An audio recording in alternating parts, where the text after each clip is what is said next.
Well, the unprecedented uprising is what we're talking about. It's jolted the government out of its apathy and forced the Home Minister to finally come out and make a statement. He didn't show the entire day.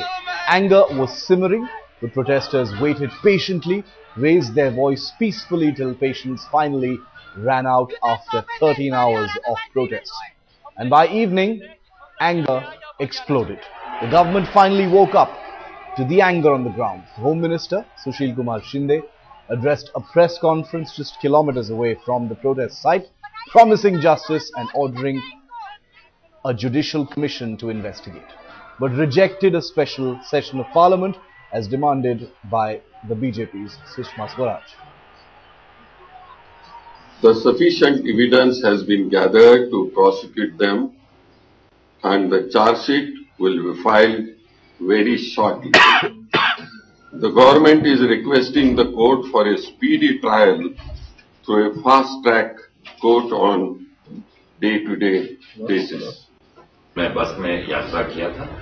इस चीज में मैं बिल्कुल मानता हूं। मैंने शिंदे साहब को भी इस चीज से बताया है कि बस में चलने पर हमें अभी बहुत काम करना है, जिससे महिलाओं को और दिल्ली की जनता को रात में चलने पर सुरक्षा महसूस हो। You know, there is a process which it has to go through, but the government has very clearly indicated its mind. When the statement is circulated to you and you peruse the statement, the meaning of what has been indicated in that statement. Well, Headlines today has a charter of demands for the government. The government should announce a time frame to pass police reforms, announce a special session of parliament to pass the women empowering law, and declare that a separate police force will be created for VIP security. Free the Delhi police from the centre's control and make it accountable to the Delhi government, that is the face of the administration of the people of Delhi. The people who live in Delhi do not vote those people into office, they do vote the Delhi government into office. Also set up dedicated fast-track courts to try rape cases. Preeti Chaudhary is live with me from India Gate, and she's been there for the last many hours reporting for us fearlessly on those violent protests that we've seen happen right there at Vijay Chowk and India Gate. Preeti, a lot of people still there?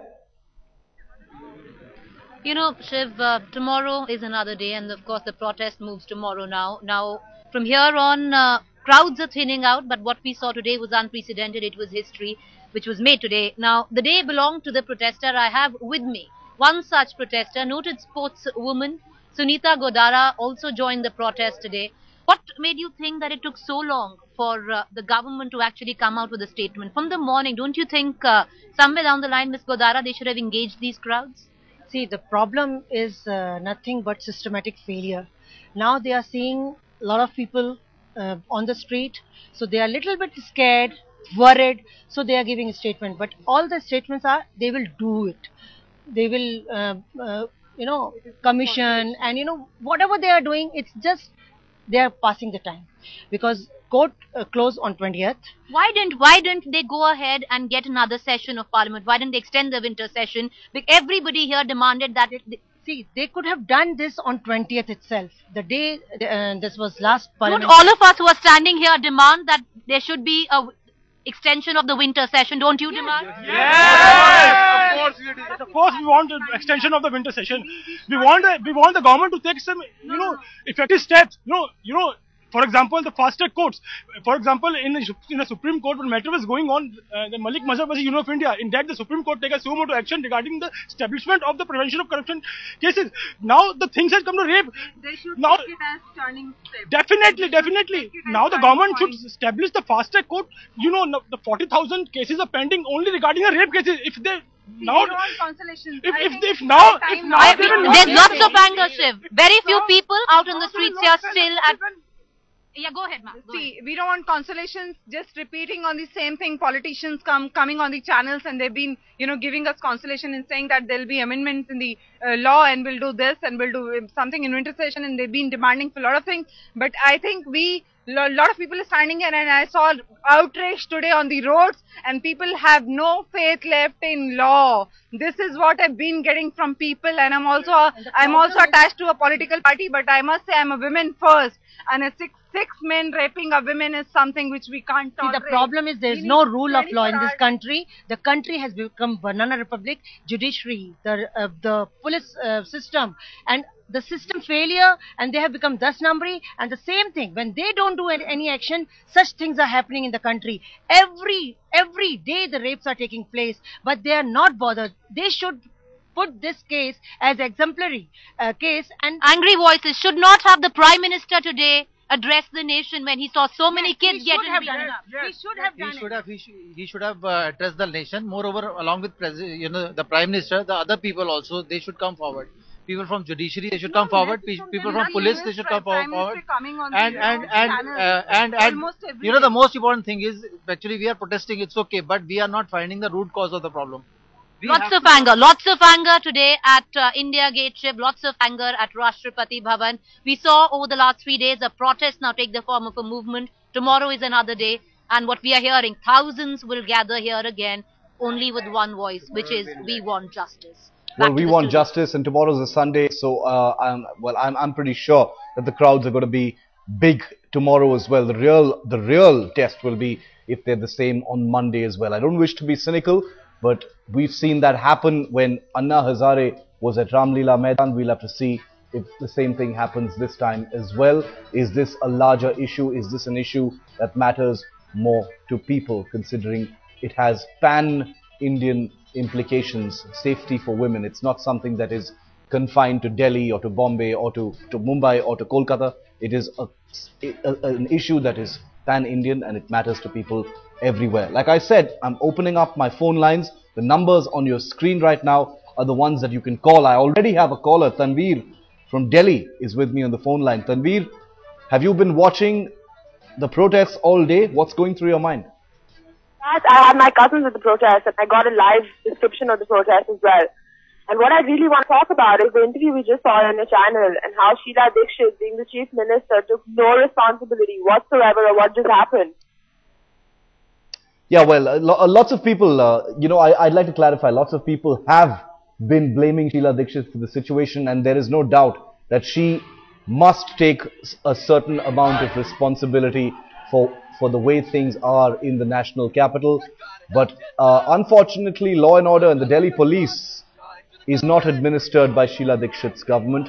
The Delhi police is administered by the Home Ministry. So the man you see on your screen right now, Sushil Kumar Shinde, is the man who deserves the harshest questions right now from every Indian. If you're angry, your anger should be pointed at least a little bit more towards the men on your screen right now than to Sheila Dikshit herself, though she herself has a lot of responsibility about the way Delhi is and the reputation that it has. To be fair, Sheila Dikshit has said to Headlines Today and said to every other channel, as a matter of fact, that she has constantly demanded that the Delhi police be put in her hands, that the Delhi police be accountable to her, since she is the face of the administration in Delhi. Not many people know that, but it's useful as a reminder that the Home Ministry administers the Delhi police. Numbers on your screen, please call in.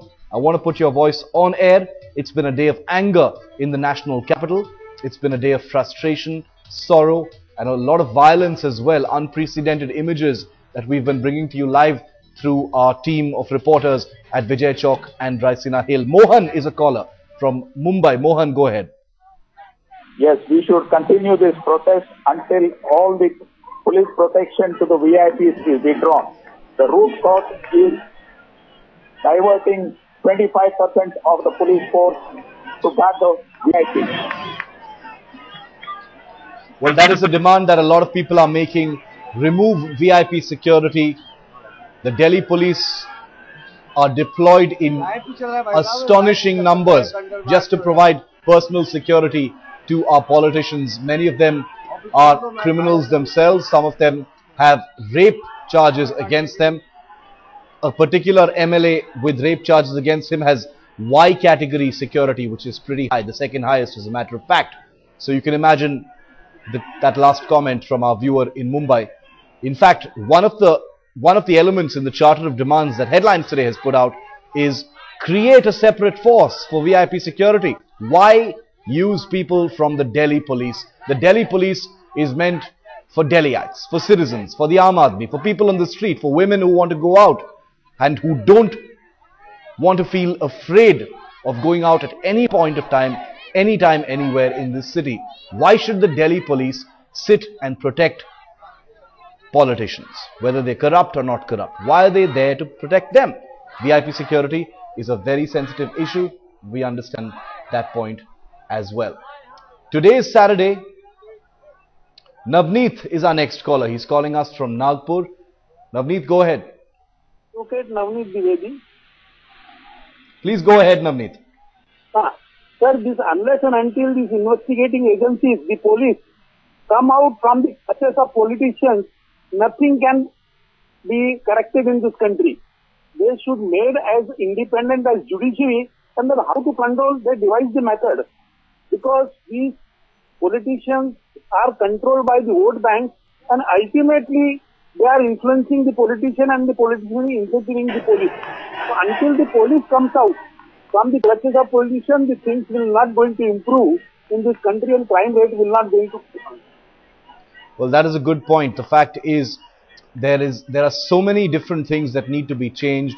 It is actually a policy nightmare as far as our politicians are concerned, and they've just proven how muddled and weak-kneed they really are by refusing to come out and actually even meet the thousands of people who'd come out to protest against the government and call for a real engagement on how safety of women can be made an issue of prime importance, an issue that will be dealt with head on and will be seen through to the final point.